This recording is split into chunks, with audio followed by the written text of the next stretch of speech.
عشيرتكم وأموال اقترفتموها وتجارة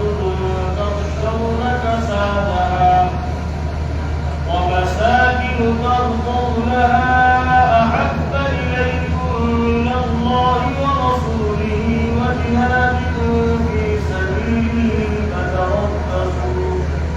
حتى يأتي الله بأمره والله لا يهدي القوم الفاسقين. وقال الله تعالى في مقام آخر ولو أن ما في الأرض من شجرة أقلام والبحر يمده من بعده 7 أبحر ما نفدت كلمات الله إن الله عزيز حكيم. صدق الله مولانا العظيم.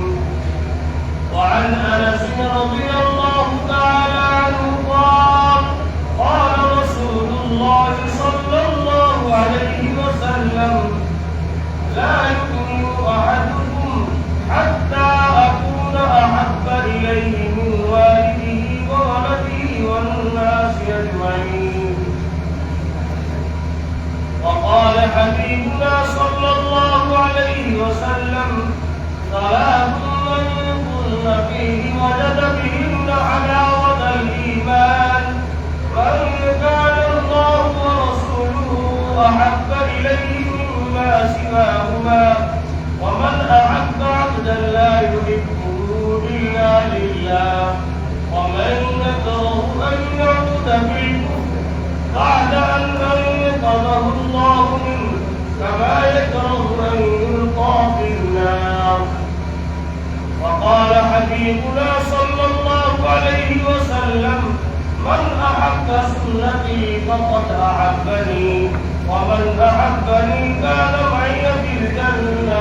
أو كما قال عليه الصلاة والسلام. محمد سے وفا نے تو ہم تیرے ہیں محمد سے وفا نے تو ہم تیرے ہیں یہ جہاں چیز ہے کیا لوح و قلم تیرے ہیں عشق سے پیدا لمحۂ زندگی میں زیر و غم عشق سے پیدا لمحۂ زندگی میں زیر و غم عشق سے مٹی کی تصویروں میں سوز دم بدم آدمی کے ریشے ریشے میں سما جاتا ہے عشق آدمی کے ریشے ریشے میں سما جاتا ہے عشق شاخ گل پر جس طرح بادِ سحرگاہی کا نم. حضرات اساتذہ کرام اور طلبہ علم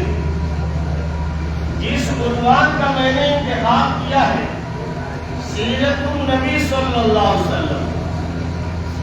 سیرت کا بیان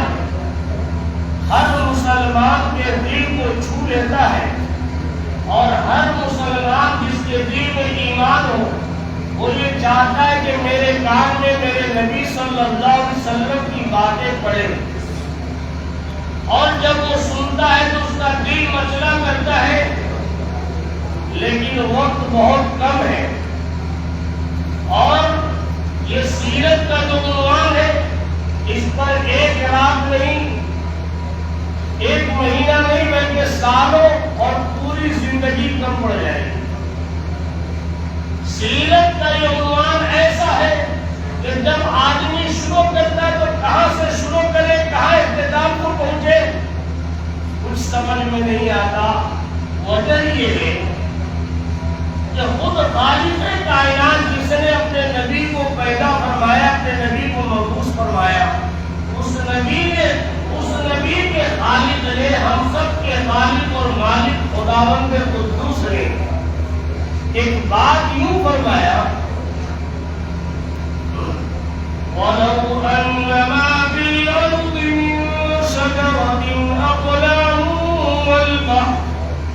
وَالْبَحْرُ يَمُدُّهُ مِن بَعْدِهِ 7 أَبْحُرٍ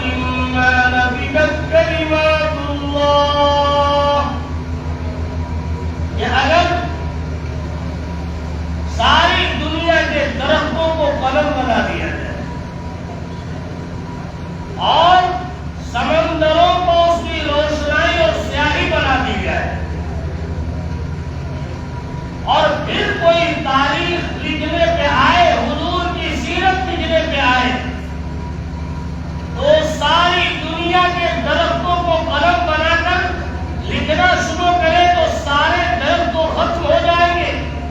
سمندروں کی سیاہی کب پڑ جائے گی لیکن حضور کی سیرت مکمل نہیں ہو سکتی۔ اب ایسے بعد میں آ کر انسان کیا کر سکتا ہے جہاں پر ہر شاعر ہر ادیب آ کر یہ اپنی کم مائگی کا اقرار کرتا کہتا ہے کہ حضور کی سیرت کو مکمل بیان کرنا ہمارے اور آپ کے بس کی بات ہے۔ حضور اکرم صلی اللہ علیہ وسلم کے زمانے میں ایک بہت بڑے شاعر بلکہ شعراء کی ایک جماعت تھی، ان میں حضرت عبداللہ ابن رواحہ بہت بڑے شاعر، حضرت رواحہ، حضرت حسان ثابت انصاری رضی اللہ عنہ، یہ وہ حضرات ہیں جو قوم کے چوٹی کے شاعر۔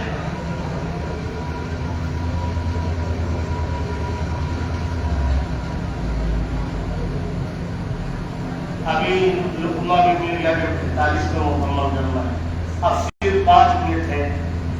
اس لیے میں اس میں کیا کر سکتا ہوں۔ حضرت حسان ابن ثابت انصاری رضی اللہ تعالیٰ عنہ کا وہ جملہ کہ آپ نے فرمایا ما ان مدحت محمدا بمقالتی ما ان مدحت محمدا بمقالتی ولكن مدحت مقالتی بمحمدی، میرے بس سے باہر ہے کہ اپنے کلام و اشعار سے مدحت رسول صلی اللہ علیہ وسلم کا حق ادا کر سکوں۔ ہاں اتنا ضرور ہے کہ میں نے اپنے کلام کی قدر و قیمت کو حضور کی سیرت بیان کرنے سے بڑھا لیا ہے۔ اور جہاں پر بہت بڑے شاعر نے یوں کہا کہ 1000 بار بشویم دہن زمشکو گلا، 1000 بار بشویم دہن زمشکو گلا، ہنوز نامے تو گفتم کمالے بے ادبی۔ کہا کہ اگر 1000 بار اگر میں اپنی زبان کو اپنے منہ کو گلاب کے پانی سے دھو لوں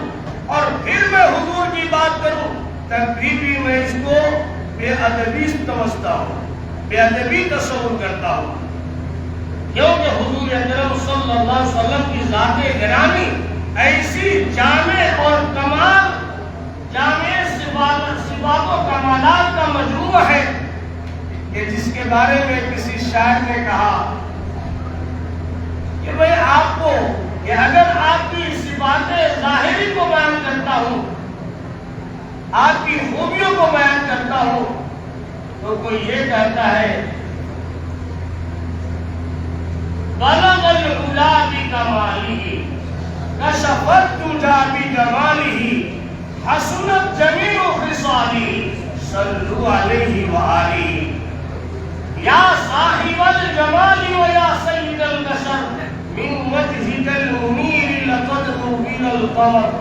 لا يمكن الثناء كما كان حقه بعد از خدا بزرگ کوئی قصہ مختصر۔ یہ خدا کے بعد بس یہی مختصر سیرت کو سمیٹنا چاہتے یہ کہہ دیا جائے کہ خدا کے بعد اگر کسی کا مقام و مرتبہ ہے تو ہم سب کے نبی جناب محمد رسول اللہ صلی اللہ علیہ وسلم کی ذات گرامی ہے۔ خود آپ کے بارے میں بڑے بڑے شعراء نے یہاں تک کہہ دیا کہ آپ کے حسن ذاتی کو بیان کرتا ہوں تو کچھ کسی شاعر نے کچھ کہا، کسی نے کہا آپ کی خوبصورتی اور حسن و جمال کو بیان کرتے ہوئے کہ وَأَحْسَنَ مِنْكَ لَمْ تَرَ قَطُّ عَيْنِي وَأَحْسَنَ مِنْكَ لَمْ تَرَ قَطُّ عَيْنِي وَأَجْمَلَ مِنْكَ لَمْ تَلِدِ النِّسَاءُ خُلِقْتَ مُبَرَّأً مِنْ كُلِّ عَيْبٍ كَأَنَّكَ قَدْ خُلِقْتَ كَمَا تَشَاءُ۔ اس کا ترجمہ یہ ہوا کہ آپ سے زیادہ حسن و جمال اور آپ سے زیادہ خوبصورت کسی عورت نے کوئی بچہ جنا ہی نہیں۔ وَأَجْمَلَ مِنْكَ لَمْ تَلِدِ النِّسَاءُ خُلِقْتَ مُبَرَّأً وَأَحْسَنَ مِنْكَ لَمْ تَرَ قَطُّ عَيْنِي، میری آنکھ نے آپ سے زیادہ خوبصورت کسی انسان کو دیکھا ہی نہیں، اور آنکھ دیکھتی کہاں سے جب ایسا کچھ کسی عورت میں کوئی بچہ ہی نہیں جنا ہو۔ آپ کو وہ ایک ایسا پیدا کیا گیا تمام عیبوں سے مبرہ اور منزہ بنا کر جیسا آپ نے چاہا ویسا ہی آپ کو خدا نے پیدا کر دیا. یہ ہے آقا صلی اللہ علیہ وسلم کی سیرت. اسی پر اپنی بات ختم کرتا ہوں. آپ دعوانا الحمدللہ.